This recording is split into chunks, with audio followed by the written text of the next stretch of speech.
অনুপ্রবেশ ইস্যু তো রয়েছেই, সেই সঙ্গে সীমান্তের ওপার থেকে বিএসএফ জওয়ানদের ওপর হামলা, মাদক এবং মানব সহ একাধিক সামগ্রী পাচার, হাসিনা পরবর্তী বাংলাদেশের সঙ্গে ভারতের সীমান্ত সুরক্ষা নিয়ে জটিলতা বেড়েছে কয়েক গুণ। কাঁটাতারহীন সীমান্ত দিয়ে ওপার বাংলা থেকে অবৈধ পারাপার আরও বৃদ্ধি পেয়েছে, ফলে চাপ বাড়ছে বিএসএফ এর ওপর। ভারত বাংলাদেশের অরক্ষিত সীমান্তে কাঁটাতার বসানোর দাবি জোরালো হয়েছে ক্রমশ। এই আবহে দিল্লিতে 3 দিনের জরুরি বৈঠকে বসেছে দুদেশের সীমান্ত রক্ষী বাহিনী। এটি মূলত সমন্বয় সম্মেলন। বৈঠকে বিএসএফ এর তরফে থাকবেন ডিজি দলজিৎ সিং চৌধুরী।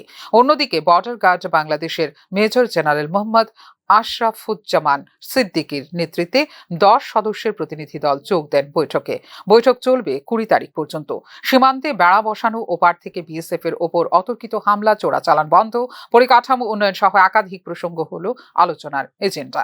এছাড়া যৌথভাবে সীমান্ত সুরক্ষা দেখভালের পরিকল্পনার প্রস্তাব উঠবে বৈঠকে। সম্প্রতি বাংলার সীমান্ত কাঁটাতার বসাতে গিয়ে ওপারের বাসিন্দাদের হামলার শিকার হয়েছেন বিএসএফ জওয়ানরা, যা মোটেই কাম্য নয়। আপাতত ফোকাসে বিএসএফ এর নিরাপত্তা সংক্রান্ত বিষয়টি। কাঁটাতার বসানোর আগে বাংলাদেশের আপত্তি ছিল না, কিন্তু এখন তারা কাজে বাধা দিচ্ছে। বিজিবি জওয়ানরা বলছেন তাদের সদর দপ্তর থেকে নাকি নির্দেশ দেওয়া হয়েছে যে আমরা কাঁটাতার বসাতে চাইলে তার বিরোধিতা করতে হবে বলে অভিযোগ বিএসএফ এর।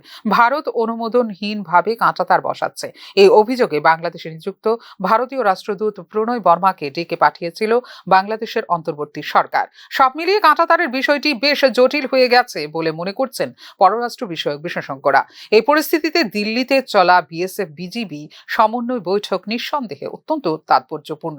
বৈঠকে সীমান্ত সুরক্ষা সংক্রান্ত হাসিনা আমলের চুক্তির প্রসঙ্গ নিয়েও হচ্ছে আলোচনা। এক্ষেত্রে চুক্তিতে কিছু বদলের প্রস্তাব দিয়েছে BGB. Bureau report, news now.